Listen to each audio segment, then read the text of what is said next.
지난 금요일에는 무하메드 알리가 향년 75세의 세상을 떠나셨습니다.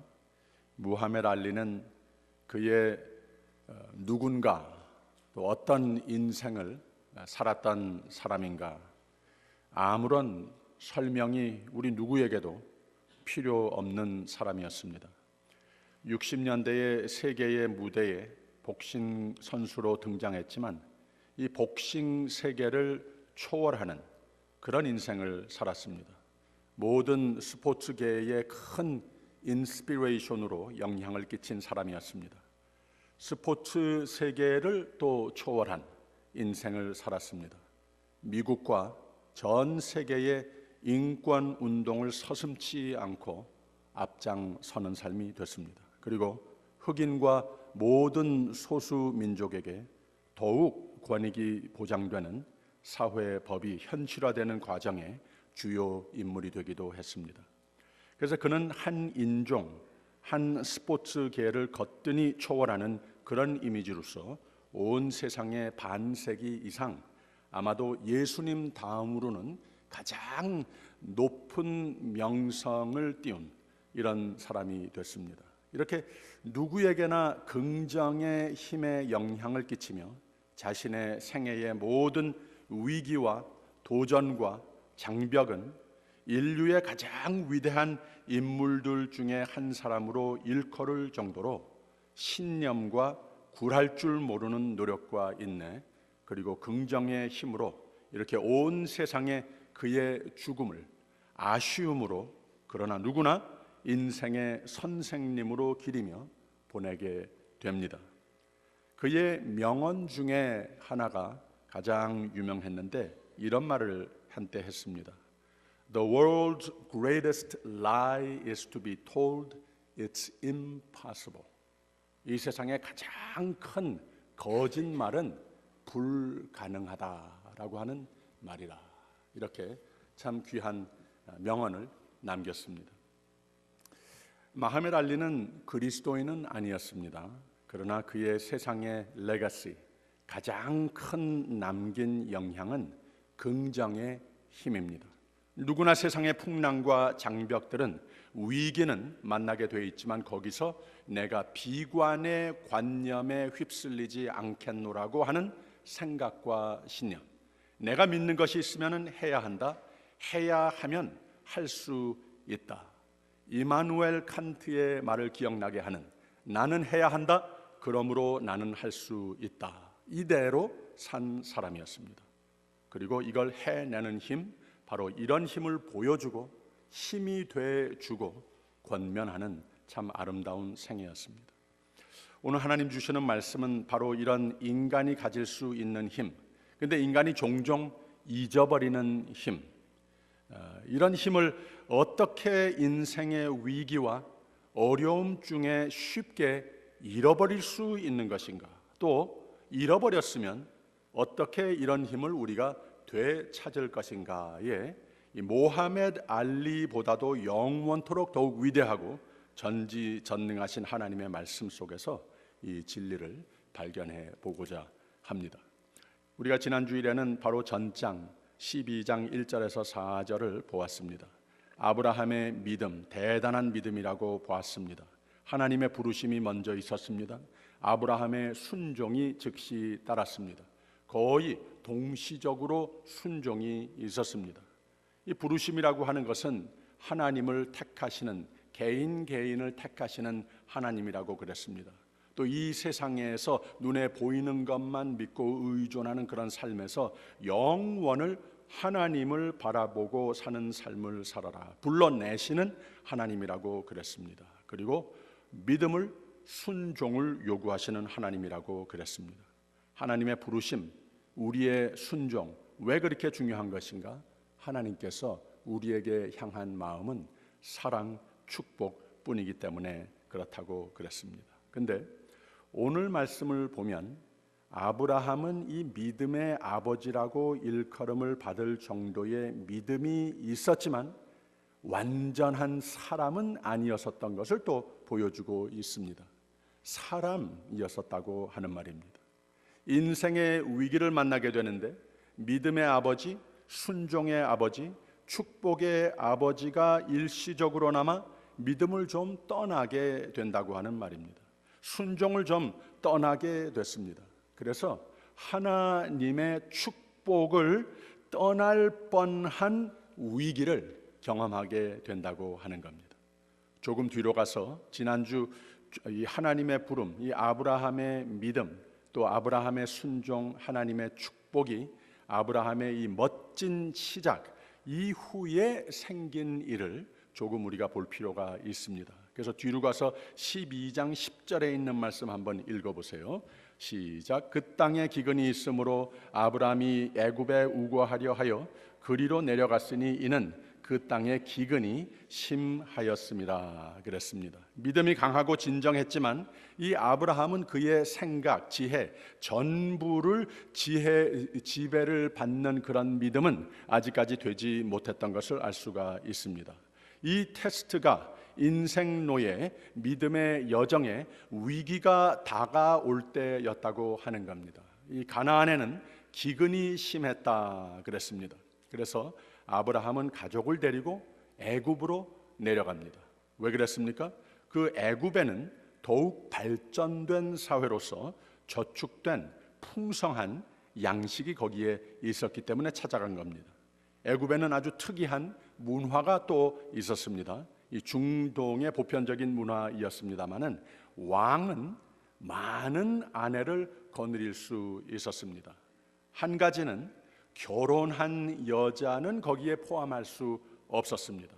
사례가 아주 미모의 여인이었으므로 결혼한 줄 알면 그래도 탐심을 해서 나 아브라함 자신을 죽이고 아내로 사례를 데려갈 것으로 그렇게 짐장을 했다고 하는 말입니다. 그래서 아브라함은 사례 보고 거짓말을 좀 하자 제안을 했습니다. 오늘 말씀의 11절 13절 한번 보세요. 12장 11절에서 13절 읽습니다. 그가 애굽에 가까이 이를 때에 그 아내 사레더러 말하되 내 알기에 그대는 아리따운 여인이라 애굽 사람이 그대를 볼 때에 이르기를 이는 그의 아내라 하고 나는 죽이고 그대는 살리리니 원컨대 그대는 나의 누이라 하라. 그리하면 내가 그대로 인하여 안전하고 내 목숨이 그대로 인하여 보존하겠노라 하니라 그랬습니다. 사실 거짓말하자 하기는 했지만 반 거짓말이었습니다. 나중에 20장 12절을 가서 보게 되면은 바로 이 사레하고 아브라함과의 이 친적 그 관계를 보여주고 있습니다. 20장 12절에 보면 이런 말씀이 있어요. 또 그는 실로 나의 이복 누이로서 내 처가 되었음이니라 그랬습니다. 그래서 아브라함이 염려하던 대로 애굽의 바로가 사례를 자기의 왕궁으로 드립니다. 그래서 이 12장 14절 15절에 있는 말씀 한번 읽어보세요. 아브라함이 애굽에 이르렀을 때에 애굽 사람들이 그 여인의 심히 아리따움을 보았고 바로의 대신들도 그를 보고 바로 앞에 칭찬함으로 그 여인을 바로의 궁으로 취하여 드린지라 그랬습니다. 그 다음에 16절도 읽어보세요. 이에 바로가 그를 인하여 아브라함을 후대함으로 아브라함이 양과 소와 노비와 암수 나귀와 약대를 얻었더라. 애굽 이 중동에 또 하나의 문화가 있었는데 여자는 우리가 오늘 이런 말씀을 읽을 때에 어떻게 그럴 수 있겠는가? 당연히 생각이 되겠습니다만은 그 문화권에서는 여자하고 남자하고의 아이덴티티가 굉장히 차이가 났습니다. 이 여자는 거의 재산으로 여겨지는 그런 문화권이었습니다. 사실 이 모든 고대 문화권들의 공통점이라고 할 수 있겠죠. 사실 유럽 문화도 한 150년 전까지만 해도 우리가 결혼할 때에 교환하는 예물로 반지를 다 이렇게 끼고 다니지 않습니까? 근데 이것이 사실 어디에서 온 유래인가 하면은 한 아버지가 자기 집에 딸이 여럿이 있으면은 그 딸 숫자대로 반지를 끼고 다녔다고 하는 겁니다. 그래서 이 딸 재산의 상징으로서 내가 이렇게 부자다 하면서 다녔다고 하는 거예요. 그래서 결혼할 때가 되면은 누가 청혼을 하게 되면은 그 딸을 주는데 거의 재산같이 생각된다고 그랬죠. 그래서 어떤 예식을 하는데 마치 비즈니스 트랜잭션 하듯이 내 딸을 내 딸을 주면서 또 무슨 뭐 큰 이 재산을 받는다든지 이런 트랜잭션이 있는 가운데에 딸에 대한 오너십을 그 사람에게 넘겨주는 의미로서 그 딸을 상징하는 가락지 하나를 빼서 그 신랑에게 끼워주는 이런 예식이 있었다고 합니다. 이것이 많이 변해서 지금은 뭐 전혀 그런 뜻을 가지고 있지는 않습니다만은 이 반지의 결혼식의 반지의 유래입니다.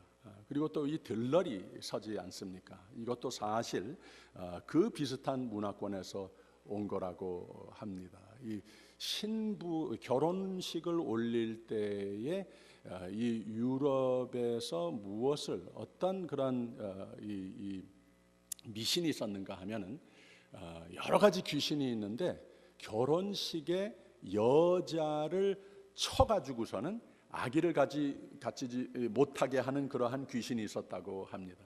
그래서 그 귀신을 혼돈시키기 위해서 신부하고 똑같이 한 대여섯 명의 처녀들을 똑같은 옷을 입혀가지고서는 자기 집에서부터 이 시집 가는 집까지 막 줄을 서서 달리게 한다고 하는 거예요. 그래서 귀신이 누구를 치기는 치는데 빗나갈 수 있는 확률이 그만큼 더 높아지니까 그래서 거기에서 이 들러리에 또 유래가 있다고 하는 말도 있습니다. 여러분 이 미국 사람들이 하는 표현 중에 rule of thumb이라고 하는 거 들어보셨습니까? rule of thumb, 이 엄지 손가락의 법률, 뭐 이런 표현이에요. 근데 이게 무슨 뜻인가 하면은 상례, 뭐 전례 이것을 우리가 따르지 않습니까? 그 비슷한 말을 표현하기 위해서 이게 상례다, 이것이 전례다, 이렇게 하면은 좋다 하는 것을 표현하기 위해서 This is the rule of thumb 하는 이런 표현을 많이 해요. 근데 그것도 역시 어디에서 왔는가 하면은 한때 영국에서는 역시 이 여자들을 아내들을 재산과 같이 동등한 인격으로 여기지 않았었어요. 그래서 그렇게 늘 그 생활을 하는 가운데에 말을 안 듣는다고 합시다. 근데 사회법상 아내를 짝대기로 때려도 된다고 하는 그런 법이 있었어요. 때려도 되는데 남편의 손가락보다 더 굵은 나무 그 짝대기로 때리면 안 된다. 그 법의 제목이 rule of thumb이었었다고 하는 겁니다. 뭐 웃을 일도 아니죠. 한때 그 인류 사회가 그런 때가 있었다고 하는 거예요. 아무튼 이 아브라함이 살았던 그 문화권 속에서는 이 남자의 스테이터스하고 그 여자의 스테이터스가 이만큼 차이가 있었다는 것을 보여주고 있습니다. 어쨌든 바로는 아브라함의 이 거짓으로 누잇 동생을 많은 가축과 노예를 주고 샀다는 말이죠. 근데 그 거짓말 했던 이유로 문제는 더 불거지는 것을 보게 됩니다. 아브라함이 거짓말한 것으로 인해서 위기는 더욱 아브라함과 사레의 상태를 더 큰 위기로, 더 위태로운 상태로 몰고 가는 것을 볼 수가 있습니다. 12장 17절에 있는 말씀 한번 같이 읽어보세요.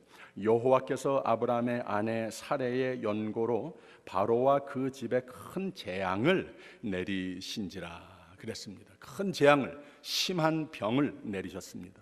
기록은 안 돼 있지만 아마 오랜 기간을 이게 무슨 일인가 바로는 수사를 했을 것이라 이렇게 생각이 됩니다. 이 재앙이 결국은 아브라함 때문인 것을 발견하고 아브라함을 부릅니다. 18절에서 20절에 있는 말씀 12장에 한번 읽어보세요. 시작. 바로가 아브라함을 불러서 이르되 네가 어찌하여 나를 이렇게 대접하였느냐? 네가 어찌하여 그를 내 아내라고 내게 고하지 아니하였느냐? 네가 어찌 그를 누이라 하여 나로 그를 취하여 아내를 삼게 하였느냐? 내 아내가 여기 있으니 이제 데려가라 하고 바로가 사람들에게 그의 일을 명하매 그들이 그 아내와 그 모든 소유를 보내였더라 그랬습니다. 진실을 캐낸 다음에는 네가 죽일 뻔했다 하면서 아브라함을 이 바로는 탓합니다. 빨리 내 아내를 데리고 내 곁에서 떠나라 명령을 합니다. 여기서 참 중요한 진리를 우리가 깨달아야 합니다. 믿음이라고 하는 것은 그저 한 번 얻고 마는 것이 아닙니다. 아브라함 지난 주일의 말씀 우리가 보았을 때에 얼마나 참 대단한 믿음을 소유한 사람이었습니까? 그러나 이 세상은 악하고 우리는 유한한 존재인 것을 보여주고 있습니다. 그래서 믿음은 하나님께서 우리에게 선물로 주셨는데 이 믿음으로 말미암아 하나님께서 우리에게 맺는 그 언약을 현실화하는, 그것을 찾아 내 삶의 한 부분으로 만들어가는 하나님의 축복이 바로 믿음이라고 하는 것인데, 믿음이라고 하는 것은 평생 양육하여야 하는 것을 우리에게 보여줍니다. 믿음이라고 하는 것은 그냥 받았으니 됐다 이것이 아니고 평생 지켜야 하는 것이 믿음입니다. 믿음은 평생 노력해야 하는 겁니다. 자람이 있어야 합니다. 믿음은 늘 성숙해져야 하는 겁니다. 그래서 사도 바울은 믿음은 우리가 늘 성화되어 가야만 하는 것이라 일러주고 있습니다. 그래야 우리의 삶 가운데 하나님께서 애당초 다 계획하신 바대로의 열매가 맺혀지는 삶이 된다고 하는 거예요. 믿음을 양육하지 못하면 사람의 생각 내지는 불완전한 희미한 진리, 미지근한 신앙 정도밖에 바랄 수 없다고 하는 겁니다. 이것이 바로 아브라함의 지금 겪고 있는 문제였습니다. 이 이유로 하나님을 의지하지 않았고 큰 실수를 범했고 자신과 아내와 남들에게까지도 둘레 환경에 큰 해를 끼치고 위기로 몰고 가버리는 이런 삶이 되고 말았다는 거예요. 바로 그런 믿음의 아버지가 이러한 모든 위기를 겪는 것을 오늘 말씀을 통해서 볼 수 있습니다. 남왕국의 아사 왕이라고 하는 왕이 한때 있었습니다. 근 40년을 바로 이 남왕국을 왕으로서 치를 했는데 처음에 35년은 아주 성공적으로 나라를 잘 다스렸습니다. 오직 하나님께 향한 믿음으로 모든 것을 했습니다. 모든 것을 하나님의 뜻대로 했습니다. 그래서 그의 개인의 삶도 국가도 아주 편만한 거의 2세대를 걸쳐서 아주 승리스러운 왕이 됐습니다. 근데 나중에 4년은 아주 비극적인 모습으로 변합니다.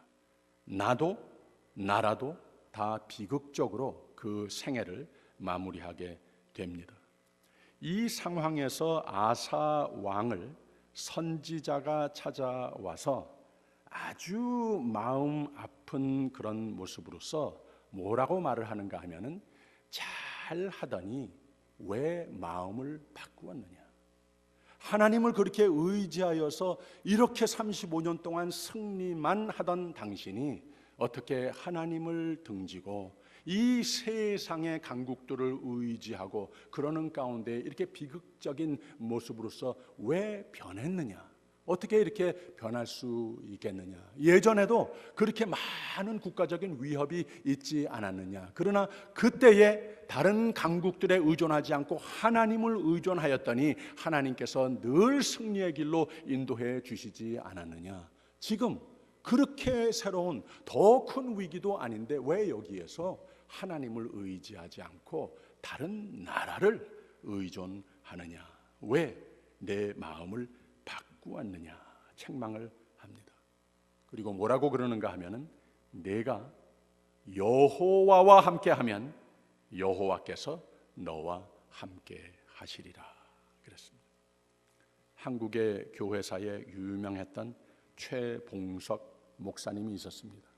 이분은 매일 길거리에 나가 예수 천당, 불신 지옥을 외친 사람이었습니다. 바로 그 안에 굳센 믿음, 오직 예수의 믿음, 하나님께서 인정하셔서 참으로 권능이 철철 넘치는 그 세대에 하나님 나라 확장하는 데 크게 축복하여 쓰셨다고 하는 거예요. 그래서 별명이 주어졌는데 최권능 목사님이 됐습니다. 예수 천당 불신 지옥 외친 사람입니다. 여러분, 믿음은 권능입니다. 근데 어떤 믿음이 권능이냐? 변함이 없는, 변하지 않는 믿음이 오직 권능이라고 하는 겁니다. 그러면 이후로 아브라함의 모습이 어떻게 됐는가? 우리가 함께 봉독한 13장의 처음 부분의 말씀입니다. 무언가 믿음의 동기, 원점으로 돌아가야 함을 여기에서 아브라함은 느꼈습니다. 1절과 2절 말씀 같이 한번 다시 읽어볼까요? 아브라함이 애굽에서 나올새 그와 그 아내와 모든 소유며 롯도 함께하며 남방으로 올라가니 아브라함에게 육축과 은금이 풍부하였더라 그랬습니다.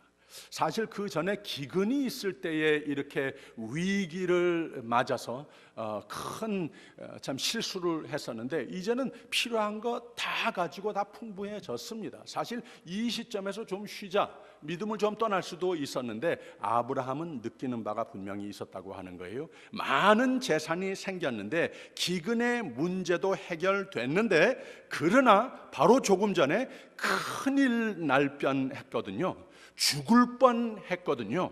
아내를 남에게 줘버리는 이러한 비극이 있을 뻔했다고 하는 겁니다. 그래서 나의 근본적인 문제를 여기에서 알게 됐다고 하는 거예요. 그게 무엇이냐?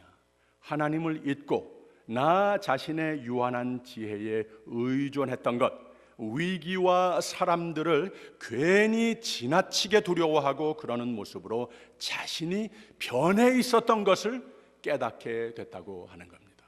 이제는 그러지 않아야지. 예수님께서 가르쳐 주신 대로 그 마음입니다. 무엇을 먹을까, 무엇을 입을까 걱정하지 말라는 말이에요. 우선 하나님의 의와 그의 나라를 구하라. 그리하면 이 모든 것을 너희에게 더하시리라. 그 마음이, 그 믿음이 다시 한번 아브라함을 가득 채웠습니다. 바로 이런 그 원점으로 돌아오는 것, 그러므로 다시 안정감, 상황에 따라서 불안해지는 것이 아니고 하나님의 부르심, 하나님의 약속, 아브라함의 믿음 순종, 하나님의 축복을 기념하며 확신했던 아브라함의 원점이 무엇이었는가? 다시 12장의 뒤로 가서 그 원점이 무엇이었는가 한번 보세요. 지난 주일의 말씀을 1절부터 4절까지 보았죠. 하나님의 부르심이 있었습니다. 아브라함의 믿음과 순종이 있었습니다. 축복이 있었습니다. 그래서 아브라함은 내가 이거 붙들고 살아야 되는 것이다, 이게 나에게는 생명줄 그 자체인 것이다 하면서 무엇을 했는가 보세요. 바로 12장 7절과 8절에 있는 말씀 한번 읽어보겠습니다. 7절 8절 시작. 여호와께서 아브라함에게 나타나 가라사대 내가 이 땅을 내 자손에게 주리라 하신지라 그가 자기에게 나타나신 여호와를 위하여 그곳에 단을 쌓고 거기서 베델 동편 산으로 옮겨 장막을 치니 서는 베델이요 동은 아이라. 그가 그곳에서 여호와를 위하여 단을 쌓고 여호와의 이름을 부르더니 점점 남방으로 옮겨갔더라 그랬습니다. 바로 아브라함이 여기에서 뉘우치게 된 것이 하나님 앞에 믿음과 순종으로 하나님의 약속하신 바 축복과 보호를 확신하며 승리의 인생의 여정을 발내디뎠던 동기부여는 바로 이것이었다고 하는 겁니다. 하나님께 단을 쌓는 삶. 하나님이 오직 나에게는 생명 그 자체의 기반이시라. 하나님, 다른 건 아무것도 없어도 하나님만 믿고 의지하게 되면 하나님께서 계획하신 바대로 나를 그 언약의 길로, 축복의 길로, 보호의 길로 인도하여 주시리라. 새로운 원점으로 돌아가는 충의를 겸허 견실하게 다시 다짐하는 장면이 오늘 말씀의 마지막 부분입니다. 3절과 4절 한번 읽어보세요. 그가 남방에서부터 발행하여 베델에 이르며 베델과 아이 사이 전에 장막 쳤던 곳에 이르니 그가 처음으로 단을 쌓은 곳이라. 그가 거기서 여호와의 이름을 불렀더라 그랬습니다. 다시 원점으로 돌아옵니다. 아브라함은 이게 사는 길이구나 뉘우쳤습니다. 오늘 아침에 여러분들께 꼭 부탁드리고 싶은 말씀이 있습니다. 삶이 힘들어지면 위기를 종종 만나기도 하고 그럴 텐데 꼭 부탁드리고 싶은 말씀은 그런 때에 하나님과 멀어지지 마십시오. 원점으로 돌아오십시오. 변하지 마십시오. 절대로 변하지는 마십시오. 이사야서 40장의 가장 마지막 부분에 이런 말씀이 있어요. 야곱아 내가 어찌하여 말하며 이스라엘아 내가 어찌하여 이르기를 내 사정은 여호와께 숨겨졌으며 원통한 것은 내 하나님에게서 수리하심을 받지 못한다 하느냐? 너는 알지 못하였느냐? 듣지 못하였느냐? 영원하신 하나님 여호와 땅끝까지 창조하신 자는 피곤치 아니하시며 곤비치 아니하시며 명철이 한이 없으시며 피곤한 자에게는 능력을 주시며 무능한 자에게는 힘을 더하시나니 소년이라도 피곤하며 곤비하며 장정이라도 넘어지며 자빠지되 오직 여호와를 앙망하는 자는 새 힘을 얻으리니 독수리의 날개치며 올라감 같을 것이요 다른 박질하여도 곤비치 아니하겠고 걸어가도 피곤치 아니하리로다. 그랬습니다. 철학가 안병욱 교수는 이런 말을 했습니다. 세상에는 두 가지 종류의 아픔이 있다. 한 가지는 잠깐의 노력이라고 하는 아픔이 있고 또 한 가지의 아픔은 평생 가는 아픔인데 후회라고 하는 아픔이다. 노력이란 힘이 들지만 노력이란 평생 나를 받들어주는 힘이 된다. 그랬습니다. 원점, 늘 주님의 성호를 부르고 늘 단을 쌓는 예배의 삶, 감사의 삶으로 하나님께 더욱 가까이 나오는 삶으로 승리하시는 여러분이 되시기를 주님의 이름으로 축원드립니다. 기도하겠습니다.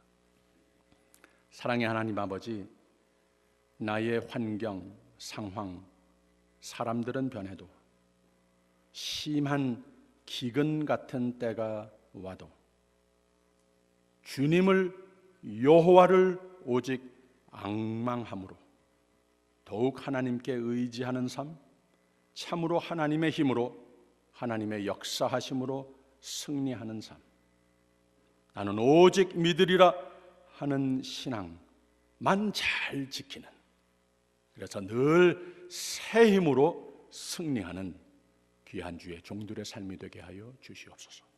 예수 그리스도 이름으로 기도하옵나이다.